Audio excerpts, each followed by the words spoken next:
بسم اللہ الرحمن الرحیم۔ السلام علیکم ناظرین، آج کی ویڈیو میں ہم آپ کو رزق تنگ کرنے والے اعمال کے بارے میں بتائیں گے جو کہ حضرت علی رضی اللہ عنہ نے ارشاد فرمائے ہیں۔ ایک مرتبہ ایک شخص سیدنا علی مرتضیٰ رضی اللہ عنہ کے پاس آیا اور کہنے لگا کہ اے علی رضی اللہ عنہ، میں بہت مالدار تھا، پھر اچانک گھر سے رزق جانے لگ پڑا، چلتا پھرتا کاروبار بند ہونے کے قریب آ گیا، مجھے کچھ سمجھ نہیں آ رہا کہ میں کیا کروں۔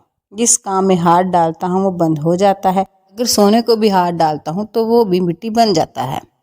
جب یہ شخص اپنے سارے شکوے سنا رہا تھا تو سیدنا علی مرتضیٰ رضی اللہ عنہ اس کی کمزوری سمجھ گئے۔ فرمایا کہ اے شخص، اپنے گناہوں کو ترک کرنا شروع کر دے، گناہوں کو ترک کرنا شروع کر دے گا تو تیرے گھر میں رزق آنا شروع ہو جائے گا، تیرے اٹکے ہوئے کام ہونا شروع ہو جائیں گے۔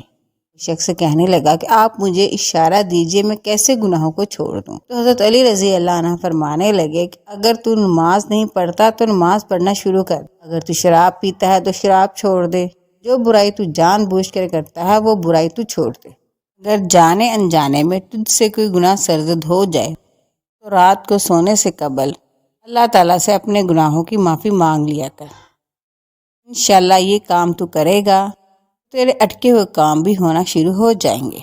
بیان کیا گیا کہ جب اس شخص نے ان باتوں پر عمل کرنا شروع کیا تو اللہ تبارک و تعالیٰ نے اس کے بگڑے کام سنوارنا شروع کر دیے۔